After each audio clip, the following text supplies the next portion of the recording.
They always said I worried too much about money, like it was a character flaw. Growing up in that house, budgeting was a man's language. Women were meant to smile, wear gold, and keep quiet when the bills were being passed around. The men, my father, my brother, talked numbers in the living room. My mother clipped recipes in the kitchen. Me, I was the invisible one. The one they mocked for having too many notebooks and not enough opinions worth listening to. I remember being 12 and secretly writing down how much we could have saved if we stopped eating out 3 nights a week. I even color-coded the grocery expenses. I left the sheet on the fridge like it was a gift. My brother laughed. She thinks she's the finance minister now? And just like that, my first spreadsheet was dismissed, like every quiet effort I ever made. So I stopped showing them. But I never stopped calculating. By the time I was 25, I had built an entire budgeting system from scratch. Tabs for sinking funds. Emergency columns. Long-term amortization for a home I didn't own, but someday would. Not that they knew. According to them, I was just another unmarried daughter, still figuring things out. They believed I was stuck at a junior admin job, making enough to eat but not enough to matter. And I let them believe that. Because peace is often found in being underestimated. They thought my silence meant weakness. But I had learned young. In a house that only rewards volume and ego, silence can be a shield and a strategy. There was this one moment I'll never forget. My brother's wedding prep. All bluster and glitter with no real plan. The kind of event you take alone for just to show the neighbors you're doing better than you are. We were all at the dining table arguing over florals versus LEDs, and I dared to speak. Just one sentence. If we scaled back a little on decor, we could actually invest the rest. Maybe in a family emergency fund? The room went quiet for a heartbeat. Then my brother scoffed. You should be budgeting your dowry, not my wedding. The room erupted in laughter. Even my mother smiled behind her teacup as if to say, she had it coming. I felt my face burn, not with shame but with clarity. That moment was no longer just humiliation. It was my turning point. That night, I logged into my budgeting forum under my usual alias, Shadow Numbers. It was the only place I was fluent. I wrote a post titled, How to Budget When Everyone Around You Thinks You're a Joke. It got pinned. Someone commented, one day they'll understand the language of numbers, and you'll already be fluent. I saved that comment like scripture. It was never about revenge. It was about readiness. I wasn't building wealth to prove anything to them. I was building it because I never wanted to be at their mercy again. And while they were laughing, I was compounding. While they borrowed to keep up appearances, I paid myself first. Every month. Quietly. Consistently. They spent weekends at restaurants. I spent them comparing ETFs. They gifted each other Gucci belts. I gifted myself silence, a high-yield savings account, and the ability to say no without financial fear. I stopped trying to be the good daughter. That role came with too much debt, emotional and otherwise. And so I lived small. Intentionally. A studio apartment with second-hand furniture. A tiny window garden. Mismatched mugs and one decent coat. But I owned it all. No payments pending. No secrets owed.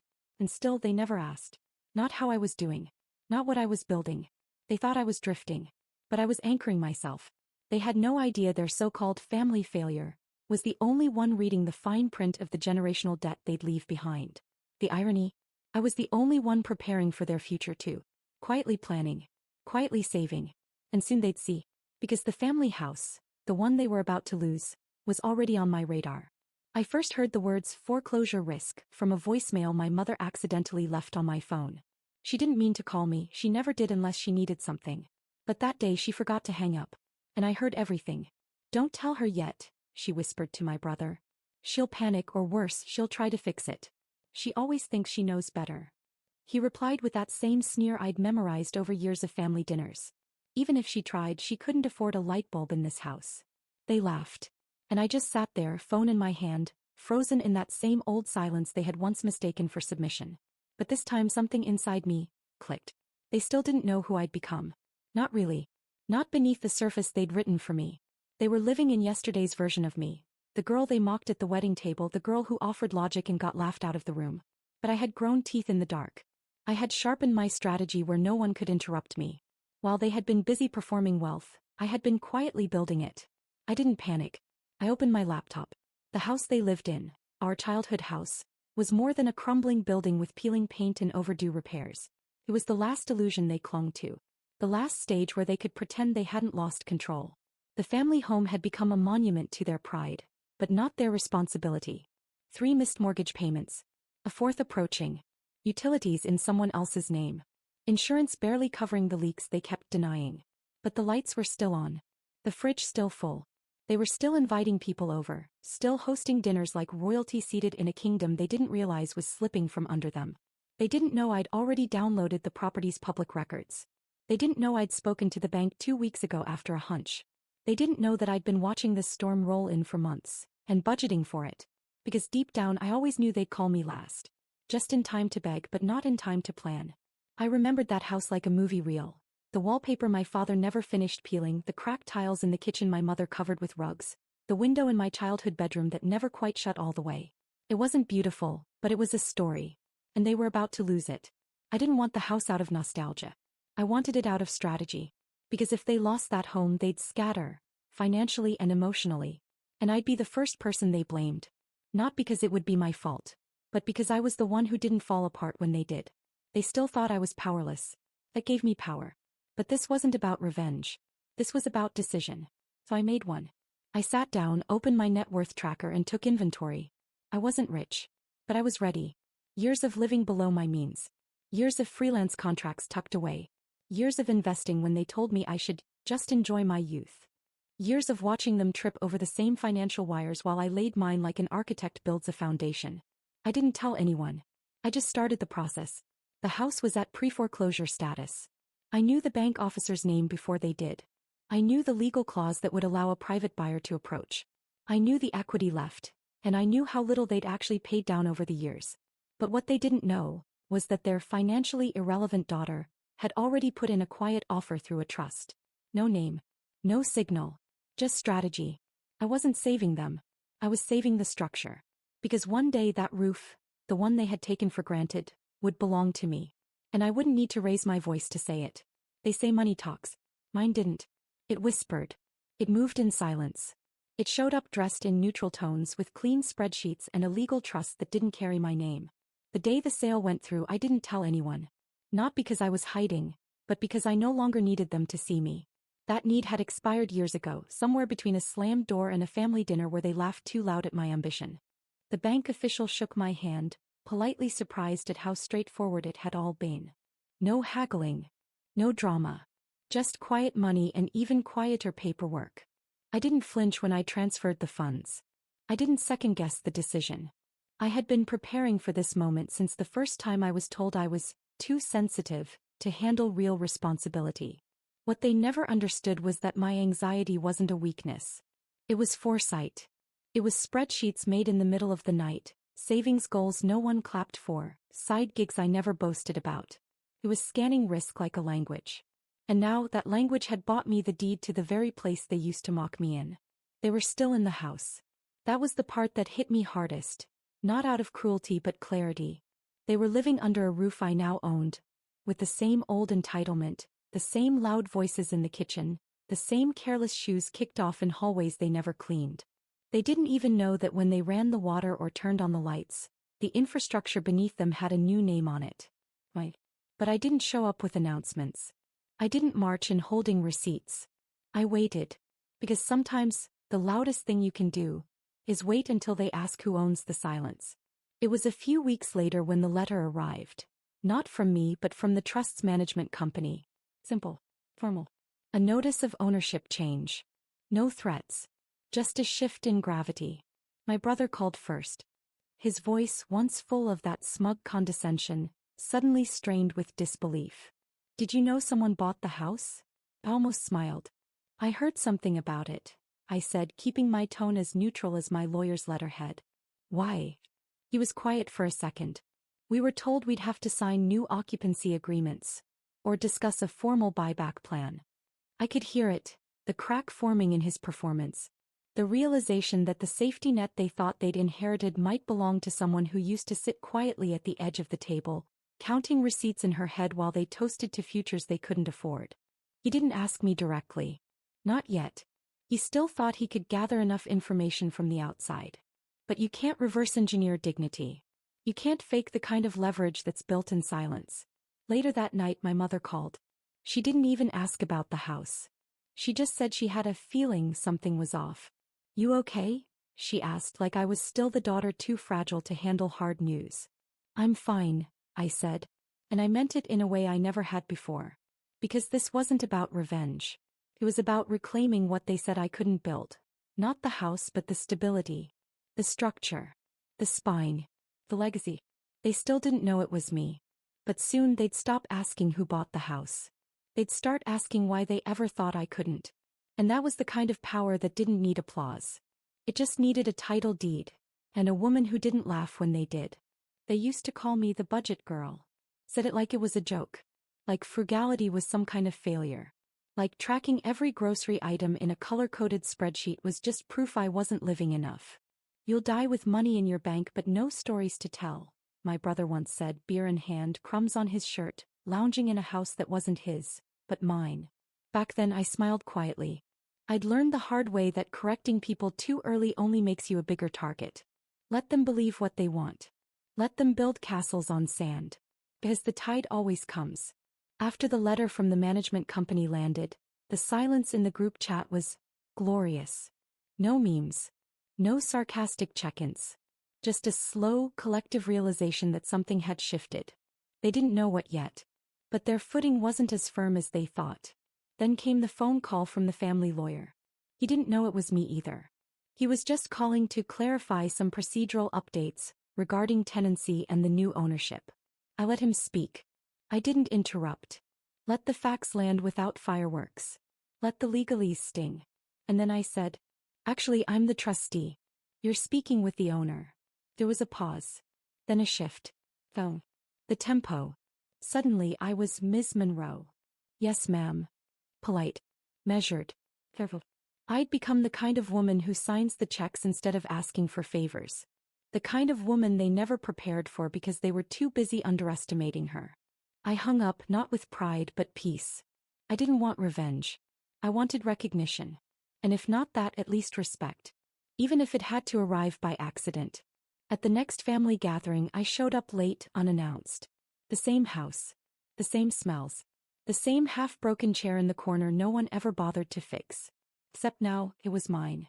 They didn't know how to look at me. My brother cracked a forced smile. My cousin offered a half-hearted hug. My mother handed me a plate, still pretending we were all the same people playing the same roles. But the tension was unmistakable. Like everyone was waiting for me to say it. To confess. To explain. To make them feel better about what they were now afraid to admit. That while they laughed, I watched. While they overspent, I saved. While they mocked my spreadsheets, I built an escape plan out of formulas and fine print. And now that the net had finally closed, softly, professionally, irrevocably, they didn't know whether to apologize or pretend it wasn't happening. I didn't force the subject. Instead, I looked around at the chipped walls and creaky floorboards and saw not failure but foundation. The house needed love. It needed vision. And it had waited all these years for someone to treat it like more than just inherited clutter. That night, I walked through every room like I was meeting an old friend who remembered everything. The hallway where I used to pace, calculating how many years it would take to afford my own studio. The bathroom where I sat on the cold tile floor, gasping through panic attacks I didn't yet know were panic attacks. The bedroom where I whispered affirmations into my pillow because the only voice that ever told me I was capable was my own. This house held echoes, not just of their mockery but of my becoming. And now it was mine legally and emotionally. They didn't call me Rachel anymore that night. Not really. They called me her. She's the one. She did this. Can you believe it? Yes, I could. Because I'd lived every moment they hadn't noticed. And now they couldn't ignore me, even in silence. I didn't do it out of anger. I didn't even plan it as a grand gesture. It was just time. The house was legally mine, the deed signed, the paperwork sealed, the ink dry on every page that mattered. But ownership is more than documents. It's boundaries, decisions, and the quiet refusal to keep bleeding for people who only show up when they need something. So, on a Tuesday afternoon without any announcement or need for theatrics, I called a locksmith. Not out of spite but sovereignty. As he worked, drilling and replacing decades of worn-out locks, I stood in the doorway watching years of access quietly expire. The keys they'd all casually made behind my back, the duplicates passed around like candy during holidays, the way no one knocked, just entered. It ended that day. Not with shouting, not with confrontation. Just with new keys in my pocket and silence in the hallway. Later that evening I sat in the living room surrounded by boxes of old things they never took with them. Photo frames with the pictures removed, trophies that meant something only in childhood, books no one had touched in years. I didn't throw them out. I just set them aside. This wasn't about erasing history. It was about reclaiming space. The house still smelled like us, like every birthday, every argument, every burnt casserole and late-night insult disguised as concern. But the air was different now. Lighter, like the house itself had been holding its breath and finally exhaled. When the messages started rolling in, I didn't answer. First, it was my brother. "Hey, did something happen to the lock?" I had to climb through the kitchen window. I could picture it. His irritation, his entitlement, the disbelief that something no longer belonged to him. Then came the group chat message from my cousin. "Ratch, you changed the locks?" Like it was criminal, like my autonomy was a disruption. My mother didn't message. She never did when she was angry. She waited until the silence could punish more than words. But I didn't flinch this time. I didn't explain. I didn't soften. Let them sit in the confusion. Let them finally wonder what I'd been feeling all these years when their laughter filled my ears and their footsteps never once asked permission. That night, I sat by the window with a cup of tea and stared at the porch light I'd left on. Not for them, but for myself. For every version of me who stood outside this house wondering when I'd be allowed to come home. The answer was never. I had to take it. Not by force. By readiness. By clarity. By the decision to stop playing the role of the joke, the giver, the helper, the one who makes room while others take up space. I lit a candle in the corner by the stairs, the spot I used to cry as a teenager when I didn't know why everything felt so loud. It flickered gently, not as a memorial but as a promise. I will not abandon myself in this house again. They'll talk, I know they will. They'll call it dramatic, unnecessary, harsh. They'll find new names for me, ones they can use to dismiss this boundary as selfish instead of necessary. But I don't need their agreement. I needed air. I needed space. I needed peace, and I gave it to myself. Quietly. Finally. Entirely. They started visiting less after that. No more unannounced drop-ins. No more cousin just in the neighborhood conveniently during dinner. For the first time the house felt like mine, not just on paper but in energy. I rearranged the living room, pushed the couch away from the wall where Dad insisted it belonged, painted over the mustard yellow in the hallway that Mom claimed was classic and welcoming. It wasn't. It looked like denial. The kind that stains every surface but pretends it's cheerful. I chose deep greens, quiet earth tones, colors that wrapped around me like calm instead of performance. It wasn't just redecorating. It was reclamation. Every decision was a quiet rebellion. I hung art I liked. I put up shelves filled with books I'd hidden in boxes because no one reads that stuff anyway. For once, my taste didn't need to be defended. Gist existed. But silence from my family was never peace. It was pressure waiting to detonate. The next Sunday, the group chat revived like it always did when someone wanted something. "Family dinner this week at your place?" My brother didn't ask. He assumed. Just like they always did. They hadn't been inside since I changed the locks, hadn't seen the walls, the furniture, the fact that I'd taken the old photo of the three of us down from the mantel. I replaced it with a small print I found at a local art walk. Just a simple line drawing of a woman watering her own roots. No face, no drama, just care. I stared at the message for a long time. Family dinner. At my place. Not a real invitation. A demand dressed in routine. A reminder that they believed access to me came standard regardless of how they treated me. I didn't respond right away. I made coffee instead. Sat by the kitchen window and watched the wind push against the garden I'd been rebuilding. Weeds pulled out, new herbs planted. A rosemary bush already sprouting, stubborn and fragrant. I used to think saying no would mean losing everything. That they'd disappear. That I'd be the villain. But what I've learned is that peace doesn't come from being understood. It comes from being honest. So I typed slowly, each word a quiet assertion of reality. Not this time. I'm taking some space right now. Hope you understand. I hit send. Then turned off notifications. I expected the backlash. The passive-aggressive silence. The just checking in, texts dripping with guilt instead of care. But I didn't expect how unshaken I felt. No spiral. No panic. Just clarity. Like I'd opened a window in a house that had been sealed for years. That night, I walked into the guest room and finally opened the old cedar chest Mom had left behind. Inside were linens wrapped in plastic, a jewelry box with one broken clasp, and a manila folder stuffed with papers. I sat cross-legged on the floor and opened it. Tax documents, receipts, budget lists. But not mine, hers. From the year Dad lost his job. From the years she claimed I was just a kid who didn't understand how hard things were. And maybe I didn't. But now, with a spreadsheet always open on my laptop, a house in my name, and a monthly emergency fund spreadsheet I built from scratch, I understood more than they ever gave me credit for. She'd made mistakes, ignored debts, prioritized appearances, bought things to prove we were okay when we weren't. And I had inherited all of it. The shame, the burden, the need to fix what wasn't mine to break. But here's the thing. I didn't laugh at her budget. I studied it. I learned. I adapted. I paid attention to every mistake and used it as a roadmap for what not to do. The irony?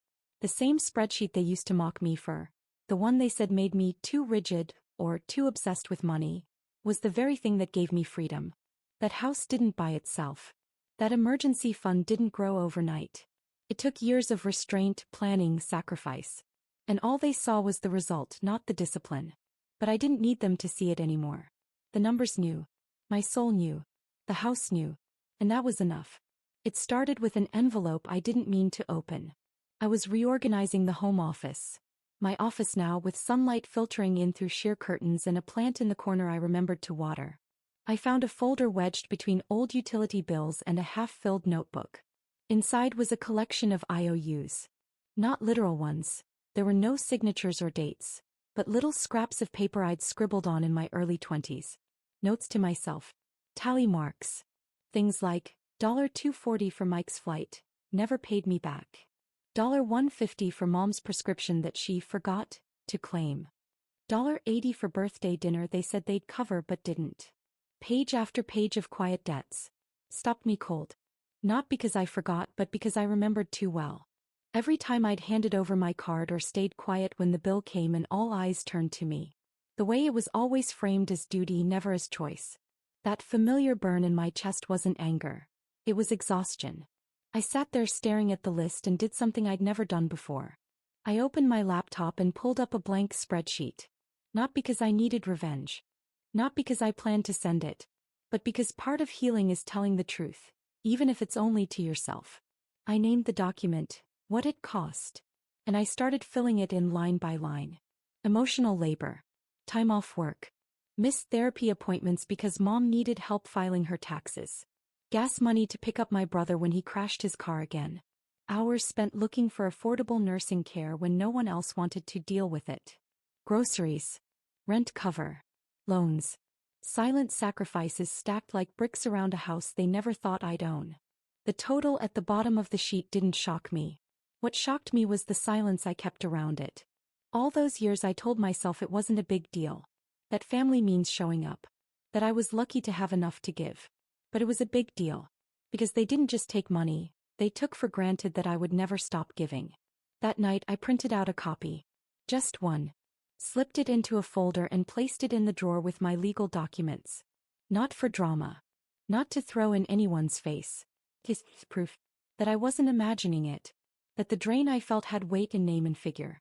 I wasn't too sensitive. I was undersupported for a decade. And I was finally done pretending otherwise. The next day my brother called. Said he was in a bit of a bind, and asked if he could borrow a few hundred, just until Friday. I didn't flinch. I didn't stall or make an excuse. I just said, no, a full sentence. Quiet. Clean. Complete. He paused like he hadn't heard me. Then like clockwork, it's not that big of an ask. You have the house now. You're doing fine, right? There was. The assumption that my stability made me a resource. That my success was theirs to tap into. I didn't argue. I didn't explain. I simply said, I'm not available to lend money anymore. The line went quiet. And for the first time I didn't rush to fill it. I realized then that they didn't know me anymore. Not this version. Not the woman who budgeted so she could say no without guilt. Not the woman who didn't need permission to have boundaries. Not the homeowner who paid her own bills, set her own rules and didn't answer the door just because someone knocked. And maybe that's what scared them. Not that I changed, but that I stopped explaining my change. Later that week, I made a copy of that spreadsheet and titled it, Emotional Receipts. Not because I owed them proof, but because I owed myself recognition. For every unacknowledged dollar, every overextended favor, every sacrifice dressed as love, I was done pretending that being good meant being drained. My kindness didn't need to bankrupt me. And from here on out it wouldn't. There was a shift I didn't announce. I just let it settle around me like a new coat. Warmer. Heavier. Better fitted. I started speaking less in family conversations. Not because I had nothing to say, but because I stopped trying to explain what they had no interest in understanding. I'd spent years narrating my choices, justifying every move like I was submitting a report for approval. But they weren't listening. They were waiting for me to fold. To prove that my boundaries were temporary, a phase, a performance. So I stopped narrating. I just lived. Mom noticed it first. At a Sunday lunch, she brought up how distant I'd become. Said it with the soft weaponized tone she used whenever she needed me to feel guilty without her saying anything outright. I smiled politely. Sipped my water. Let the comment hang there like an unanswered voicemail. I didn't flinch. I didn't explain. I'd finally learned, not every accusation deserves a defense. And silence, real grounded silence, is also a sentence. One that says, I'm not playing this game anymore. They started poking in other ways. My brother made jokes about how I must be rolling in it now, each one a thinly veiled request for help. My aunt asked if I'd considered investing back into the family, as if I were a startup and they were shareholders. Even my cousin, who never called unless she needed something, suddenly missed me and wanted to catch up, at a very specific time in a very expensive part of town, for a meal I would definitely be expected to pay for. I declined, firmly. Each no was a reclamation. Each boundary a stitch in the seams of my freedom. And yet there were quiet moments where the old reflex kicked in. The guilt. The ache. That little voice inside that asked, are you being too harsh? Are you still a good person if you say no this many times? I had to remind myself. Boundaries don't make you cruel. They make you clear. And I wasn't punishing anyone. I was just done being punished for having needs of my own. I started filling my time with things that refueled me. I joined a small writing group. Not for business, not for performance, but because I missed the sound of my own thoughts when they weren't filtered through survival. I took long walks without my phone. I bought myself flowers without needing a reason. I started budgeting not just my money but my energy. Spending it where it mattered, protecting it like it was worth something. As it was. One evening I walked past the mirror and actually stopped. Not because of how I looked, but because of how I felt. Steady. Present. Not shrinking. Not scanning for approval. Just there. Fully. For so long I thought healing would look like forgiveness or dramatic confrontations. But it didn't. It looked like stillness. Like having dinner alone and not feeling lonely. Like watching my inbox fill with unread family group chats and feeling nothing but peace. I still went to some family functions. I wasn't disappearing, I was redefining. I arrived late and left early. I brought a dish I liked, not one they requested. I didn't stay to clean up. I didn't offer to drive anyone home. And for the first time I didn't feel guilty about it. I wasn't cold. I was contained. And they didn't know what to do with that version of me. The one who didn't volunteer to carry everyone else's weight. The one who brought a smile but not a blank check. One night after dinner, as people were saying goodbye, my mother pulled me aside. You've changed, she said, a little bitter, a little surprised. I met her eyes and replied gently, I know. Not sorry. Not defensive. Just acknowledgement. She opened her mouth like she wanted to say more, but I think she realized. This version of me wouldn't fold just because she frowned. This version didn't run to make things easier for everyone else. I walked to my car, exhaling in the night air. The street was quiet. My keys in hand, purse on my shoulder, head clear. No tears. No overthinking. Just a steady knowing. I didn't owe anyone my burnout to prove my love. I didn't have to set myself on fire to keep others warm. And I didn't need to explain that to anyone anymore. I stood in front of the old family house like it was an artifact from a past life. Same cracked driveway. Same rusting gate that never quite latched unless you lifted it. Just right. It was strange. How something could feel both familiar and foreign in the same breath. The for sale sign was leaning slightly to one side, sun-faded and chipped. No one had maintained it in months. No one had even mowed the lawn. My childhood had once bloomed in that soil and now it looked abandoned, like even the ghosts had moved on. I walked through the front door using the spare key still hidden in the loose brick by the steps. The creak of the hinges, the scent of wood and old spice and something faintly sour, it all rushed back. This was the house where they laughed at me for bringing spreadsheets to the dinner table. Where I was told I was too sensitive every time I flinched at their sarcasm. Where birthdays felt more like obligations than celebrations. And yet, it didn't ache like I expected. There was no sting in my throat. Just a quiet echo inside my chest. Like the house had been waiting for me to come back. Not to reclaim the pain but to close the chapter. I walked room by room, my shoes soft against the worn-out floors.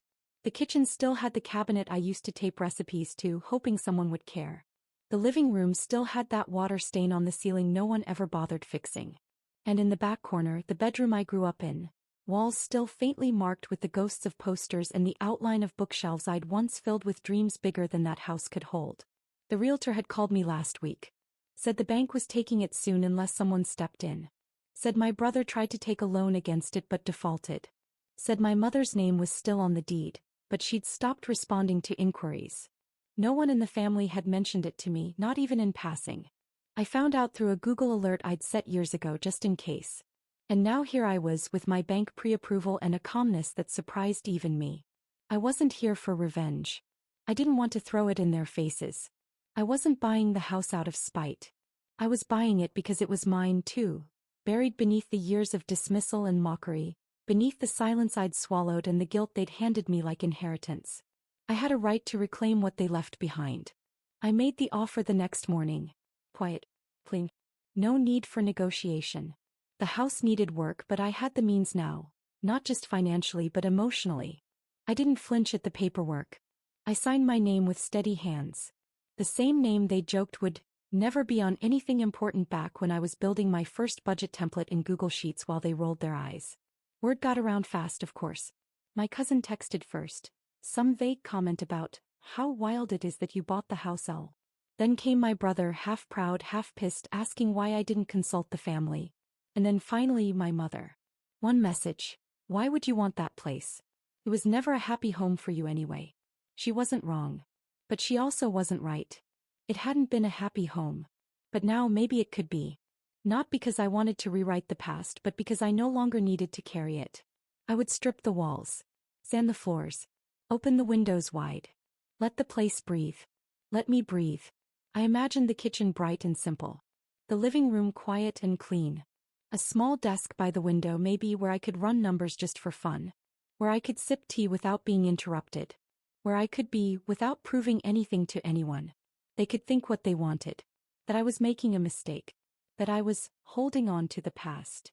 But the truth was, I wasn't holding on. I was building forward.